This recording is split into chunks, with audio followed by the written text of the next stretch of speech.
anyị ji this program were agbado ndị Igbo niile na-egosikwa the beautiful culture, the tradition and the businesses of ndị Igbo. On every episode, I na-enwe a special guest anyị na-akpọta ya bi kọwara anyị so many things about their business. Ma ndị anyị ma ndị anyị maro, just to help ndị na-etonite to know how to navigate their way. And on this show today, I nwere one special guest. Onye nke a na-akpọ Chispells. Chispells. Nna m nnọọ. Ndewo. So Igbo onye Igbo obviously. Ọ bụrụ Igbo onye Igbo, ịma nọ ebe a. So achọrọ m ka ị sọrọ anyị Igbo. Okay. So Chispells, ị ga-ebido kịta kenesia ndị niile nọ na unu na watch this program. Ị kenesia ha then anyị wee bidozie nke bụ the interview. Okay. Ụmụnne m ndị Igbo be anyị ekene m unu. Afọ m Chispells aja. Abụ m onye Ebonyi State, Ikwo Local Government Area. Ị nọ na Igbo weto? Etoro m na Owerri and Ebonyi State. The two states. Yeah. Ọ na nne na nna gị si that side? Nne na nna m onye ndị Ebonyi State. Ndị Ebonyi State. But etoro m na the two states, just like that. Okay, so na Owerri ka ị gara akwụkwọ because oge enwere ihe bujere gị Owerri. Agara m akwụkwọ na Ebonyi, but m ga-asị na like m na-aga Owerri, ọ na-awụ like after like some time I go Owerri, then ma abịakwa back to Ebonyi, something like that. The dialects, the Igbo dialects, ndị Ebonyi na-asụ, ọ dị iche na nke ndị Owerri na-asụ? Yes. Ọ dị ezigbo iche. So ị ga-asụ wụdị Ebonyi kịta manụ iyi na-ekwu? Adị m sure. Manụ we? Yeah. Iminire? Ọ na-ada ka Igbo ka gịnị? Ọ na-ada ka Igbo, but a film na ọ dị faster. Yes, ọ dị faster. Anụbe m ebe onye Ebonyi sụrụ Igbo. O nwere ike asụ onye Igbo, o nwere ike na-anụ nwa obere mana o nwere ike mma aka achịtị ya. No. So Igbo a content creator and in a create street content. Mụ ama o nwere so many things say gbasara street content anyị amaro. Yeah. Kemgbe ibido content creation? 2021. 2021 ebe o tebere aka o? Tebere aka. Kemgbe gbagote Lagos? 2021. Okay, just gbagote Lagos bido content. Or content a bute gị Lagos ka just gbagote show bido agbagotere m Lagos. Eshi m Ghana lọta Lagos. So nọrọzie na Lagos. Nsekwa ka m na-emekwa something like I wanted people to just know me. Emegadi me as na achọ me take ya serious. But before ndị mmadụ amara gị, you can make something. So I wanted people to know me. That's why I say okay, can I go the one or two na-eti online? Camera like okay. So this content kita I na create. Or one o nwere mgbe o ji we dig n'obi na create content. Or you just bido mewe just kiwe na just can na make content like kina enyere onwe gị aka. Yeah. Okay, so call to the journey we did so far. Should I say maka na ewote me like a mega me as no business that natural me make money, too much money from it. That's why when we go in here merenu na feel that na okay like my just it's okay, but obon na me like ndị na me as full-time business. That na problem sometimes. Obon na enweta view ha complain all those kind of things, but me and me for like money. I'm just doing it for people to know me and all that. That's good. So so far ndị mmadụ na-amata gị ọfụma. Okay, ndị mmadụ na-amata m, enwere m ezigbo fans na Facebook. Okay, na Facebook abi. Okay. Mani man ezigbo ego na content creation. Ogbu a ka m matara because enwetego m one or two na Facebook. Yeah. Okay. So you need create content in Igbo? Because him na Lagos ka m bidoro. So and street interview. So ndị a na-eme interview na one day ndị obodo ndị Yoruba ma ndị other people. So m sọrọ ha Igbo na ha ga-aghọta ya. So ọ bụ na m nwe ka m shiga East now chi make content with mmadụ, enwe m ike m sọrọ onye ahụ Igbo, something like that. The plan or at some point ịga n'Igbo ga creative content? Ama like enwebe m that plan for now. Okay, maybe that plan for now. So gonna put the challenges in a face as street content creator. Because more so many people out there na achieve street content creation because only had the ability meet so many people, camera the ideas in the madimori and with the responses from the mad. So Odika one of the easiest and fastest way of creating content. So Giniki Yasino about the challenges in the street content creator on a face. Okay, like Ichibido street interview. First, you get patient. You can't rush anything. Just one patient. But on I got viral, me imitate the right people on the street. All depend on you do. Before you go outside, you create content. You question you the person from house. Then you join them mad and you get the right person. You get juju. Come we can you get you answer. Or when you blame on road, you join your question. So you join your question now. We can answer again. You give you know some Monday obodo now. You saw English na ha say hana no English. So you ga happen konya till the game what konya ga anotu English is small then again sorry English. Gini me video. You ma o when they feel na some of this street content na they are planning. This thing emego ma affect before. You what? Mo now the only thing na no wa una ana ma turu onwe ma shi. Ihe ọbụla na-emewe eziokwu. Mee something now, ịjụọ m, sị m, why iji mee ha enwere m reason. And m ga-asị gị yes, na ọmụnwa mere ya. Emere m one video, enyere m one woman 100k na Facebook. So ndị mmadụ na-asị n'ọwashi because ha ahụla ashị too much. Ha ahụla ashị too much. Ndị mmadụ agaghị believe the content now.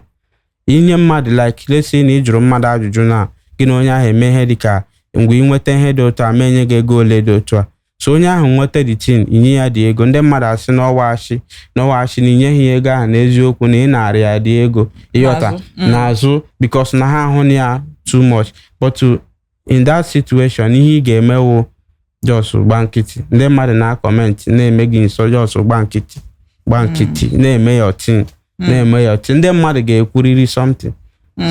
So this question in agenda mmadụ o nwere any motive you nwere ka just join her question ọbụna if you like it join just nweta your content ko nwere any motive o nwere because o nwere ndị na-ajụ some question based on some particular things. Yes but mgbe niile sometimes gị mee ya for cruise like ka ndị mmadụ just dey happy. Onwe ajụjụ ị ga-ajụ mmadụ otu o si saa ya na ndị mmadụ nụ dị tin ha dey happy say onye a dịkwa funny. Onye ahụ ị jụrụ ajụjụ ahụ answer o nyere gị na nwee ike ịdị funny. Yes, onye a dịkwa funny just like that. But sometimes ị ga-create content jụọ mmadụ ajụjụ webi ndị mmadụ gee ya ha amụta something from ya but ọwụhụ mgbe niile. So m chọọ ibido create content kịta ma ga-achọwa ndị ga-enye m ezigbo response. Question gị now ị ga-ama ụdịka onye ị kwesịrị ịjụ ajụjụ dị otu a and answer ọ ga-enye gị ịghọta. Onye ahụ nye gị answer ahụ na mara na okay video na mụnwa na m create ya content mụ na mmadụ mee video amarala m video ga-aga viral. Yes mmeghala the video mmadụ nọdụdị asị video na ga-aga viral and eziokwu ọ ga-aga viral. That's very good. So onye ọbụla chọrọ ibido content creating kita street content creation ọ ga-ama the right audience ịdị na-ajụ question. Mmadụ ajụkwa na soja question ofu ụbọchị soja amawa mmadụ. O sokwa na content. Amaghị mmadụ ntị. Biko kwa. So ọ dịcha mma. So now o nwere mgbe ịdị na trend for one particular content you create gbasara ndị Ebonyi na ndị Anambra something like that. O nwere feature ikwu maka that particular content? Okay, achọbụ m ikwu ihe merenụ but I feel him na ọ ga-cause more problem. Even people from Ebonyi state akpọgo m na phone so ma na-ede m message na hapụ this thing na many of them na-enwetakwa something na Anambra na many of them na-enweta ego na Anambra many of them arụgo ụlọ from ego ha nwetara na Anambra but na mmewe ha now it will cause more problem, you understand. But na mụnwa na onwe m na that thing merenu achọrọ m ikwu ya nghọta because arịọgo m mgbaghara and they believe na ndị Igbo agbagharago m, so achọghị m ikwu much about it. But ihe m chọrọ ịgwa ndị Igbo anyị wụ onye ka anyị hụ onwe anyị n'anya, miwe onye ebe a, miwe onye ebe a, miwe onye ebe a, anyị niile wụ ofu, ka anyị hụ onwe anyị n'anya. Ihu onye ọbụla ịhụ just merie ihe ọbụla ị ga-emeri ya ka ọ bụrụ na ndị Igbo na-aga n'ihu. That's it. Because Igbo both. Ofu. So from your contents kita, because I'm na ihe kwuru bụ na ima ọ dị onwe ọdị mgbe iji wee channel content ka ebido mewe at some point. Mana ị chọrọ ibidozi mewe this content as a full-time job. Ima na ọ na-enyezi m ego na Facebook. Ọ na-ezi ego ịchọzi take it. Yes. Ị ga na-create the content like I see ya na Facebook. Okay, so only one of your content in watch gbasara ndị ụka. Aghọtacha m the content. Chọrọ ịkọwara ya. Okay. Ima ụta m nọ na mụ na ndị ụka nwere problem. Eziokwu. Mụ na ndị ụka dị n'okwu like obi a na-adị m mma ma ndị nọ na chọọchị na-eme ha obi a na-adị m mma. Maka gịnịzi? Okay. Mgbe m ka dị small, my brother she Lagos lọta village, then she na my mother ga-ebido ịga church that time. So and mgbe ahụ mụnwa na-aga Assemblies of God mụ na my sister. So my brother alọta sị na a ga-ahapụ that our church soro ha gawa church nke ha. Mụ na my sister sị mba na church a ka anyị na-aga already, so achọghị change church. Ọ sị na ọ bụ na anyị ga-echange this church na ọ gakwa na-akwụrụ anyị ụgwọ school ọzọ because mpa anyị nwụrụ n'oge. So because of that my sister asị na ọ ga-echange church, m wee change church ka enwee ike na-akwụrụ m ihe m ka nọ primary school. So akwụsị ịkwụrụ m ụgwọ akwụkwọ na primary school, ama m nwe ihe m ga-enwetazi. So my sister akwụsị so mụnwa na onwe m na my sister akwụsị. From there my sister ga-ịmụ ọrụ. From ịmụ ọrụ one boy atọ ya ime, from ịtụ ya ime like this m na-agwa gị na my sister amụọla ụmụ 4 ịghọta. From onye na ka ha fesi na oji ha ego, mụnwa na-akwụrụ ụmụ ya ụgwọ akwụkwọ, mụnwa na-take care of my sister ịghọta. Na ya ọhụrụ ihe chọọchị kọsụrụ adịbin na my brother na-ama ihe because of na ndị chọọchị asago ya isi where na ndị family ya kwesịrị ịnọ na this one particular church. Onye mere na my sister ji ata ahụhụ na ịghọta. Ọ bụrụ na ọ gatụrụ akwụkwọ at least secondary school, ọ kwesịrị ịma ihe ọ ga-emenwu, mara ihe ọ ga-emere onwe ya.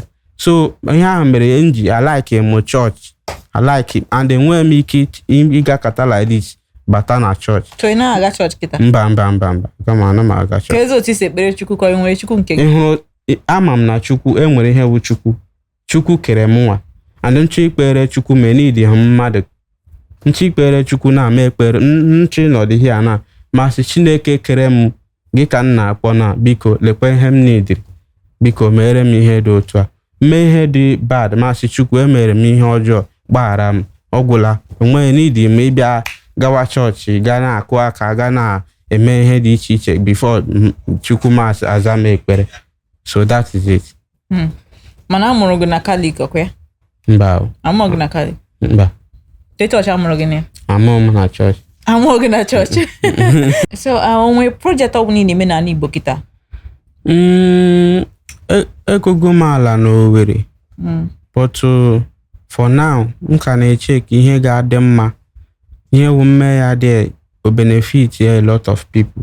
M ka na-eche ihe ga-adị mma bụ mme ya dị ya na ndị mmadụ enweta uru na ya. So ihe m na-eche I conclude be eme ihe m ga-eme dị ya. Kemgbe ị pụrụ n'ala Igbo, what year ka ị pụrụ n'ala Igbo? Ịma awụkwa m onye business. The business nyere m my first 1 million wu rice. Rice? Yes. Ịma ndị be anyị na-akọ rice. Ebonyi State abi? Yes. So mgbe ahụ agbago m ọkada erekwere m pure water n'Owerri. So mgbe ahụ mere my Okada that time la village ka zụrụ rice zụrụ like echefugo how many bags m zụrụ that time. So the rice abịa mgbe ahụ Buhari mechiri border. Rice abịa gbago ready tin nweta gain dese dị ego zụọ rice ọzọ. Azụrụ m rice mgbe ahụ mgbe ọ nọ 7,000 one bag, mechara ya like around that 20,000 something. Yota. So ego ahụ adọbụlụzie ezigbo ego apụtazie na the tin. So mbịa zụkwa ya another one bịa nweta ego. So ebe a ka m si gaa Ghana. Then agara m Ghana na 2020. So bata na 2021. So mgbe ahụ ka m bịaziri Lagos. Okay, so ka anyị nachiagodo azụ. So you mean ego dị n'ihe rice a na Ebonyi State? Ezigbo ego. Ị hụrụ this particular one m gwara gị na onye na-azụ rice pack ya ree ya mgbe ọ gbagoro na ka enweta gain karịa ndị farmer. Yes, onye ahụ ga-aka enweta gain because ndị farmer till now till tomorrow till anytime ọ ka dị otu ahụ. Ịzụọ rice ihe dịka October November ịzụọ rice that time ị ga-azụ ya cheap. But ihe ọbụla mere na o ji ruo like this time again like yes this time December, January, February like this time now ọ ga-agbago well. Ezigbo business dị na that thing. Yes. Amakwa m n'ọdụ otu ahụ ọkpụ na fuge onye ọbụla chọrọ ibarize business, this is your key. And ọ na-egbudi oge ọ na-egbu ichire inwegodi 1,000 bags chire ya in 2-3 days ị ga-ere ya everything. You mean it? Yes. Na Nigerians na-erikwa rice. A na-eri egwu. Ndị mmadụ na-echicha from different states abịa na bịa na-ego the rice. Down dịkwa mma. Wow.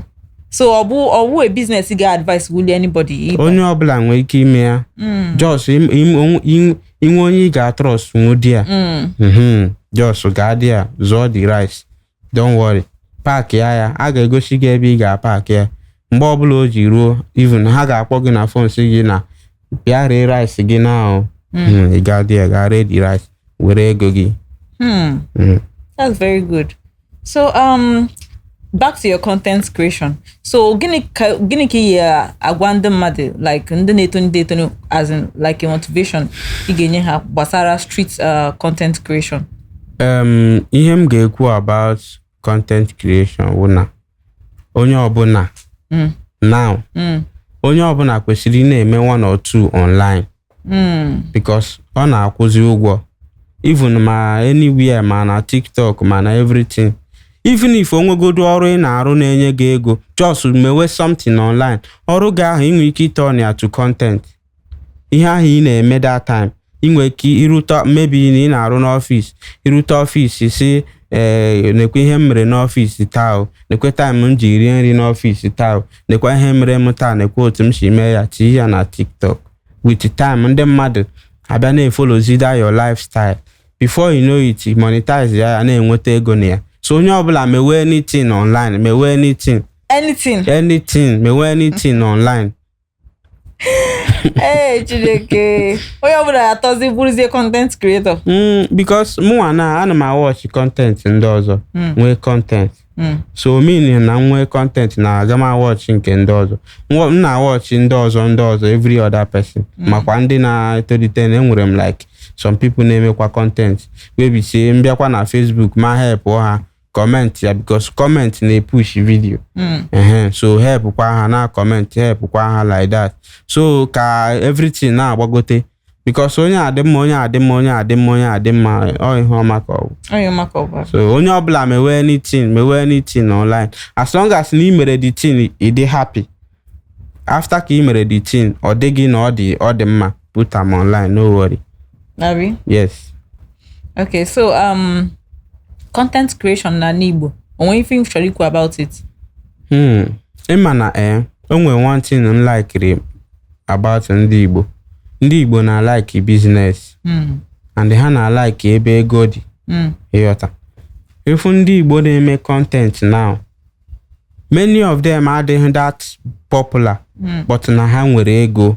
because ha ma na Facebook na-akwụ ụgwọ. Onye ahụ megide monetize Facebook, o nwere ike self delete Instagram. Kwechiri na Facebook. Enwe ndị nwere millions of followers na Facebook na-enweta up to $100,000 in 2 months, but ha da-apụta na Instagram. Yes. Enweghị follower na Instagram. Facebook na-akwụzi ụgwọ karịa dị Instagram. Facebook na-akwụ ezigbo ụgwọ. Facebook na-akwụ ezigbo ụgwọ.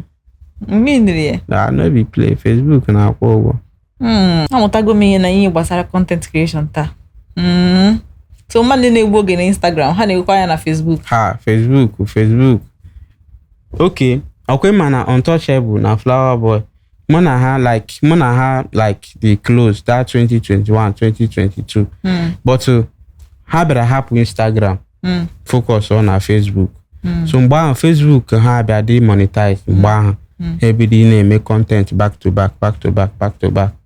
So Untouchable si na o nwere $1 million, no be lie. Eziokwu. Facebook. Na dollars sha. Yes. Ọbọkwa obere ego. Ọ si na o nwere $1 million, no be lie. Facebook na-akwụ ụgwọ ahụ. Ndị content creators na Igbo ha relent kwana. Onye ọbụla mewe anything, put them online. Just record all yourself, put them on Facebook, put them for TikTok. Tinye ebe ọbụla dega mma. Just put them online, don't worry. Enwe ike ihe ahụ ifili no nonsense ebido ịga.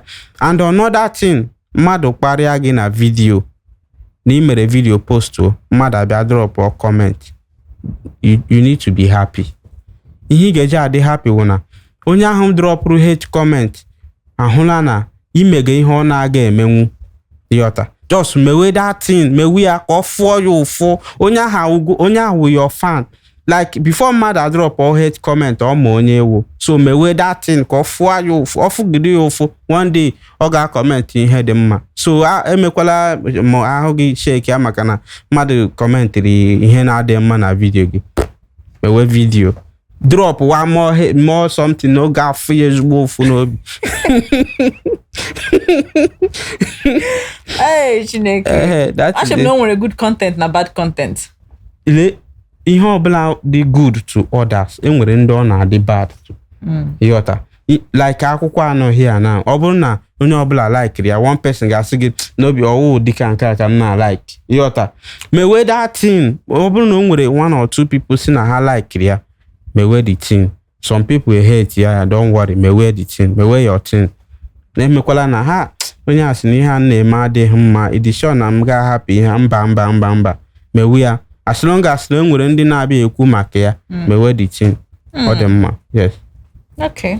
Thank you. So right now, I nwere one campaign naga building an Igbo. Building an Igbo. Ọ bụ ọsọsọ maka iru no. Building an Igbo we shall like build platforms. Build opportunities. Nyere ndị mmadụ aka na Igbo because ịma ndị Igbo bụ ndị na anyị na onye ọbụla na-apụ n'ụlọ je shọ akadị aka ga chọọ ihe ogeri ga chọọ ifo oye wenatara ndị ụlọ gota that kind of thing.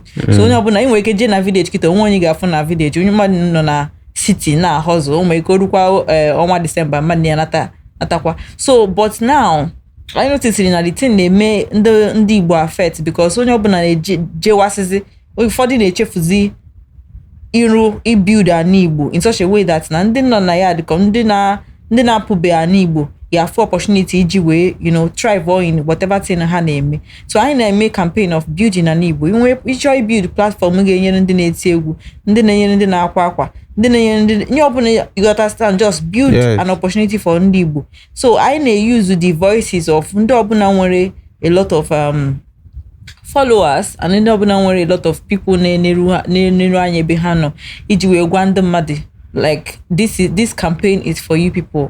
We are calling ndị Igbo niile, you understand, ichetekwa ina-ewenata n'ụlọ both opportunities and so many things so that ndị etonite iwekwa opportunity iji wee bụrụ mmadụ nke ha without igbagote Lagos or any other place for that matter. Okay. So ndị Igbo bye ụmụnne m ala Igbo lekwe ndị ọzọ na-achọzi ime ahịa overtake. Unu ahụla na anyị nidiri ime more like invest n'ala Igbo ka ala Igbo dị mma n'anya. Enwe mgbe ọ ga-eru like this ndị ọzọ na-arịọzi anyị biko, but ọ bụrụ na ala Igbo dị nkịrịka na ndị ọzọ ga na-asị gịnị ka unu mere n'obodo unu, gịnị lekwa obodo unu, and ndị nọ n'ala Igbo now biko unu o nwere onye si outside ala Igbo bata bịa mee something, unu were obi dị mma nabata the thing, unu patronize ya unu dị happy. Ọwụghị na mmadụ bịa mee something unu asị onye a na-achọ ime ka anyị mata na o si obodo oyibo, ọ na-achọ ime ka anyị mata na o si Lagos, unu ewere anya ụfụ ma ihe a mee like that, ala Igbo agaghị adị that developed.